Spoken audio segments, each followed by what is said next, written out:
हाँ जी, तो गाइज़ अस्सलाम वालेकुम। तो गाइज़ ये रही हमारी एग्जांपल नंबर 9.15। तो इसमें गाइज़ वो हमें कहता है अ 3 wire single phase house hold circuit is shown in figure 9.22a। यानी कि जो फिगर आपको नीचे दी गई है उसमें मैंने 3 वायर सिंगल फेज आपको बताया हुआ है। Use of the lights stereo and range, जिसे लाइट्स और पंखों और रेंज के लिए इस्तेमाल किया जाता है 24 हावर्स 24 घंटों के लिए। तो कहता है वो let us calculate the energy use over the 24 hours in kilowatt hours, यानी हमने एनर्जी कैलकुलेट करनी है किलोवाट हावर में। Assuming that this represent a typical day that our utility rate is, यानी कि जो हमारे दिन चल रहे हैं उन दिनों में हमारे पास जो यूटिलिटी रेट है वो है $0.08 पर किलोवाट हावर। तो हमने estimate the power bill for 30 day month, यानी एक महीने का बिल फाइंड आउट करना है। तो नीचे ये शेप आप देख सकते हैं, मैंने इन्हें ड्रा कर लिया हुआ है अपने रजिस्टर के ऊपर। तो हम इसको हल करना स्टार्ट करते हैं। तो लिहाजा चलें गाइस, चलते हैं अपने रजिस्टर पे। तो गाइस ये देखें आपके सामने है, ये शेप्स मैंने ड्रा की हुई हैं। पहली सर्किट वाली शेप और दूसरी मैंने इनकी रेंज की कह रहे कि ये टाइम है, मेरे पास ये टाइम दिया गया है। इस लिहाज से किस वक्त हमारी लाइटें ऑन होती हैं, किस वक्त हमारे पंखे चलते हैं, कितनी रेंज में चलते हैं, वो सारा मैंने इसमें क्या है ड्रा आउट कर दिया। ठीक है, तो पहले हमें क्या चीज़ें मालूम करनी है, हमें IN यानी लोड की करंट मालूम करनी है, लाइट्स की करंट जो है। उसके बाद हमने करंट मालूम करनी है यानी स्टीरियो की करंट, उसके बाद रेंज की करंट। तो हम नोड एनालिसिस के थ्रू इसको हल करेंगे। देखिएगा इसका तरीका गाइस। तो गाइस सिंपल सा तरीका देखें, यहाँ पे अगर हम नोड एनालिसिस लगाते हैं इस डॉट के ऊपर तो हमारे पास क्या आएगा, IA आपको एंट्रिंग करंट नजर आ रही है देखें, और बाकी एक करंट डाउनवर्ड जा रही है जिसका नाम IL है, और एक यानी बाकी दोनों क्या हैं, ये दोनों करंट्स हैं, यानी क्या कह रहे हैं कि ये एंट्रिंग करंट है, ये लिविंग करंट्स हैं जी, लिविंग करंट्स। तो इनको इस फॉर्म में लिखा जाएगा, यानी दूसरी साइड पे पॉजिटिव लिखा जाएगा, IL plus IR entering current is equal to leaving currents. ठीक है, ये मेरे पास आगे इक्वेशन 1। आगे मैं लगाता हूँ किस नोड के ऊपर जी, अब मैं लगाऊं इस नोड के ऊपर। अगर मैं लगाता हूँ KVL तो देखें इसमें एंट्रिंग करंट कौन सी है, लिविंग कौन सी है। तो लिविंग करंट हमारे पास सिर्फ एक ही है, बाकी दो एंट्रिंग है। तो IS हमारे पास किसके बराबर आ जाएगी, सॉरी N हमारे पास बराबर आ जाएगी। देखिए ये एंट्रिंग करंट है और ये IL भी ऊपर से एंट्रिंग करंट है, तो इसमें IL भी आ गई। लिविंग करंट है सिर्फ IS। तो मेन चीज हमने जो मालूम करनी है वो है INN। यहाँ पे भी INN हमने मालूम करना है, तो IL उठा के दूसरी साइड पे ले जाएं। INN is equal to IS minus IL। तो ये इक्वेशन 2 आ गई। आगे तीसरी इक्वेशन हम कहाँ पे लिखेंगे, इस नोड के थ्रू लिखेंगे ताकि हमें IBB की वैल्यू मिल जाए। अब दो एंट्रिंग करंट्स हैं यहाँ पे भी, तो IBB हमारे पास किसके बराबर आ जाएगा, देखें IS यहाँ पे पॉजिटिव आएगा, दूसरी जानिब जाके चले मैं लिख देता हूँ आपके लिए एक स्टेप में। ये दोनों एंट्रिंग करंट्स होगी इस नोड के मुताबिक, और ये IR भी एंटर ही कर रही है, ये भी एंट्रिंग करंट आ गई IR। देखिए उस तरफ से ये रेंज की करंट भी एंटर कर रही है, इज इक्वल टू 0। तो इसकी इक्वेशन बनेगी मेरे पास IBB is equal to minus IS minus IR। तो गाइज ये मेरे पास 3 इक्वेशन आ गई हैं। अब मैं नेक्स्ट पेज पे चलता हूँ। वैसे मेरी कोशिश है मैं इसी पेज पे से हल करूं, तो लिहाजा गाइस मैं क्या करता हूं, इसका एक पेज ले लेता हूं और यहीं पे नीचे हल करता हूं वीडियो के अंदर ही। हाँ जी, तो गाइस आप मुझे मालूम होनी चाहिए लोड की करंट, उसी के साथ साथ सोर्स की करंट और इसके साथ ये R की करंट। ठीक है, ये चीज़ें मैंने मालूम करनी है। तो चलें गाइस देखें, लोड की करंट का फार्मूला हमारे पास क्या होगा, जैसा कि आप पावर का फार्मूला जानते हैं फॉर लाइट्स। पावर की जो लाइट्स यानी कि इक्वेशन होगी वो बराबर होगी वोल्टेज इंटू करंट। तो ये हमारे पास फार्मूला आएगा। तो गाइस देखें इसकी करंट है IL, हमें IL फाइंड आउट करनी है। तो IL क्या आ जाएगी, IL बराबर आ जाएगी हमारे पास है पावर डिवाइडेड बाय VRMS। तो इसकी पावर क्या होगी गाइस, पावर इसने खुद दी हुई है 120 वाट, और VRMS यानी पैरेलल में आपको पता है वोल्टेज सेम होते हैं, ये VAN है। ठीक है, V कैपिटल AN। ठीक है, पैरेलल में वोल्टेज सेम होते हैं, तो लिहाजा ये 120 के बराबर होंगे। तो डिवाइड करवा दे 120 से, तो ये 1 आ गई, 1 एम्पेयर आ गई हमारी लाइट के क्रॉस करंट। आगे हम मालूम करेंगे सोर्स के क्रॉस करंट IS। तो देखिए IS कैलकुलेट करने के लिए भी यही फार्मूला होगा, पावर डिवाइडेड बाय VRMS। इसकी पावर भी उसने हमें दी हुई है जो कि 24 है। तो 24 डिवाइडेड बाय VRMS जो होंगे, देखा मैंने पैरेलल में बोला सेम होंगे, तो ये भी 120 के बराबर आ गए। अब इसको कैलकुलेटर पे आप पुट करके देख लें कितना निकलती है ये करंट। तो गाइस मेरे पास ये करंट आ रही है 0.2 एम्पेयर। अब लास्ट में जो करंट बचती है वो है IR। तो IR की बात करें तो गाइस ये देखें ओवरऑल इसने वायर की हुई है अपनी रेंज में। ठीक है, ओवरऑल वायर इसकी रेंज में, यानी 120 प्लस 120 दोनों वोल्टेज प्लस होकर इसको वोल्टेजेस इसके क्रिएट करेंगे। तो VR के क्रॉस जो वोल्टेज होंगे वो होंगे 120 into phasor angle 0 degree plus 120 into phasor angle 0 degree which is equal to 240 voltage RMS। ठीक है, ये VR के आगे। लिहाजा अब हम इसी तरह से IR भी फाइंड आउट कर सकते हैं, पावर डिवाइडेड बाय VR। तो पावर हमारे पास कितनी है देखें 7200। डिवाइडेड बाय 240, 0 से गया 24, 3 बार 72 होता, तो ये मेरे ख्याल में 30 एम्पेयर आने वाली है। मैं चेक करता हूँ कैलकुलेटर के ऊपर गाइस। तो गाइस बिल्कुल ये मेरे पास आ रही है 30 एम्पेयर। तो मेरे पास अब सारी करंट्स मालूम हो चुकी हैं। अब मैं चलूंगा एनर्जी की तरफ। तो एनर्जी गाइस मैंने दो सोर्सेज की मालूम करनी है, उन दोनों का सम निकाल के मैं टोटल एनर्जी निकालूंगा। हमने दो सोर्स हमें कंपनी प्रोवाइड कर रही है, एक ये वाला सोर्स, एक ये वाला सोर्स। तो एक सोर्स का नाम है EAN, जिसका फार्मूला हमारे पास बनेगा voltage VAN into integration of, integration किसकी आएगी, इस IAA की, ठीक है, IAA। अब टाइम आपने लिख देना, टाइम जो है वो है 12:00 AM से लेकर 12:00 PM तक डेरिवेटिव, ठीक है। अब ये हमने अलग से मालूम करना, उसके बारे में मैं आपको बताता हूँ। आगे जो हमारे पास दूसरी करंट सोर्स है, एनर्जी है, वो हम कहाँ तक से लेके कहाँ तक हमने मालूम करनी है, N से लेके B तक।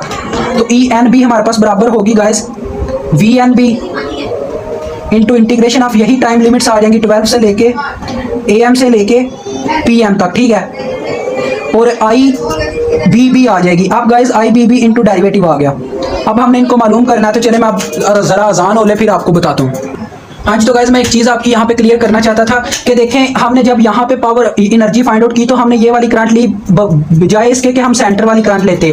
अब जब हम इसकी करंट ले रहे हैं तो हमें अपर करंट चाहिए थी, लेकिन हमने लोअर लिया, तो लिहाजा ये माइनस के पोल में से निकल रही है, तो लिहाजा यहाँ पे एनर्जी में ये -IBB आ जाएगा। अब हम फाइंड आउट करेंगे इंटीग्रेशन ऑफ 12 AM से लेके 12 PM, ये अलग हम फाइंड आउट कर लेंगे IAA की, ठीक है। अब ये कैसे फाइंड आउट करनी है मैं आपको बताता हूँ। देखें गाइज, आपने शेप के ऊपर ज़रा गौर करना है। ये शेप है हमारी, IAA की बात हो रही है, जो कि किस में से गुजरी है, ये हमारी दो करंट्स पे डिपेंड करती है। देखें, ये हमने करंट की वैल्यू निकाली थी IL और IR पे, यानी ये लाइट्स और रेंज की करंट पे डिपेंड करती है। आपने टाइम के लिहाज से इसकी वैल्यू पे कैलिंग के मल्टीपल निकालने हैं। अब एक कैलिंग घंटे में लाइट चलती है तो उसका एक मल्टीपल आ जाता है। अब ये घंटों की रेंज दी गई है। देखें, पहले लाइट ऑफ थी, लाइट की पहले हम रेशो निकालते हैं क्योंकि IL चाहिए पहले।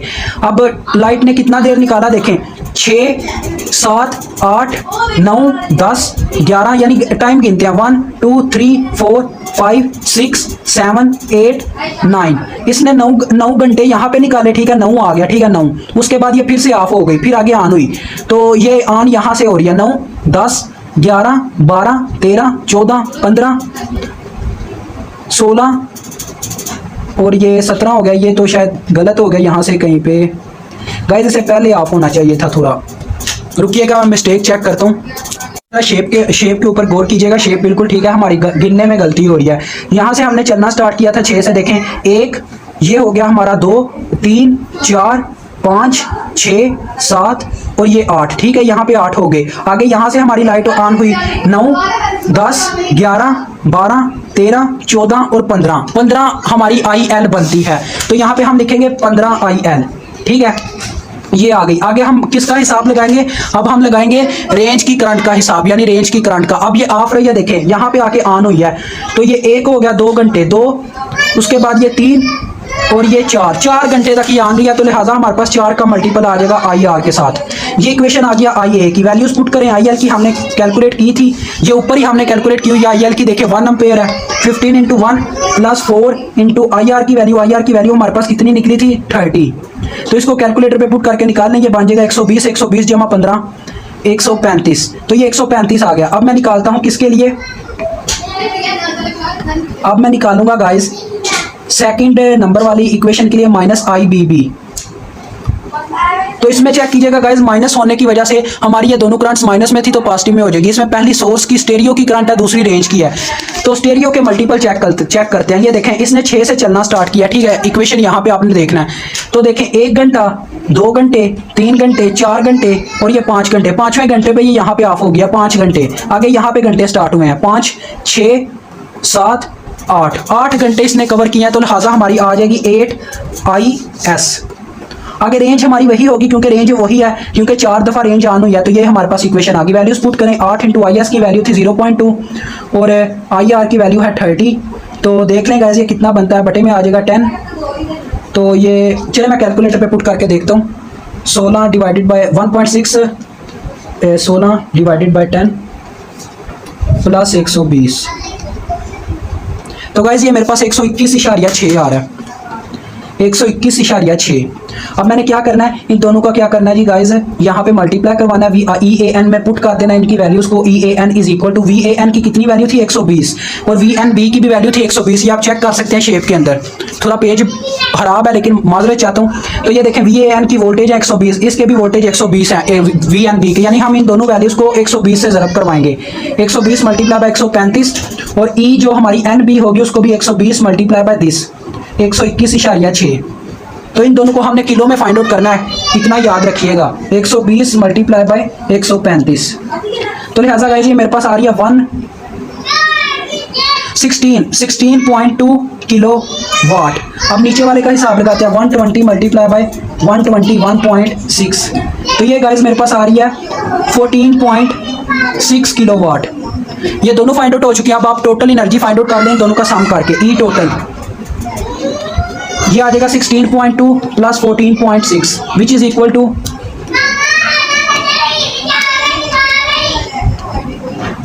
तो लिहाजा गाइस ये मेरे पास आ रहा है 30.8 किलो वाट। अब मैंने इसके निकालने हैं यूनिट्स, यानी बिजली का बिल कितना बनता है। तो देखें मैं यहाँ पे लिखूंगा यूटिलिटी रेट के नाम पे, ठीक है, यूटिलिटी रेट। अब पहले तो हम एनर्जी की वैल्यू लिखते हैं, कितनी एनर्जी ज़ाया होती है 30 दिनों के अंदर। ये एक दिन की हमने निकाली है, ठीक है गाइस। तो किलो को आपने छोड़ देना है, 30 दिनों के साथ मल्टीप्लाई करवाएं। अब जो कीमत है उसके साथ मल्टीप्लाई करवाएं। कीमत थी $0.08। तो इसको कैलकुलेटर पे मारें और अपना आंसर पाएं। 30.8 मल्टीप्लाई बाय 30 मल्टीप्लाई बाय 0.08। तो लिहाजा गाइस मेरे पास इसकी कीमत निकल आई है। सॉरी गाइस थोड़ी सी मिस्टेक हुई है, रुक जाए 1 मिनट। डन, ये गाइस कीमत आ गया है। ये मेरे पास कीमत आई है $73.92। तो इस तरह से गाइस ये क्वेश्चन होता है हल। इंशाल्लाह मिलेंगे नेक्स्ट वीडियो में, अभी तक के लिए इतना ही। अल्लाह हाफिज़।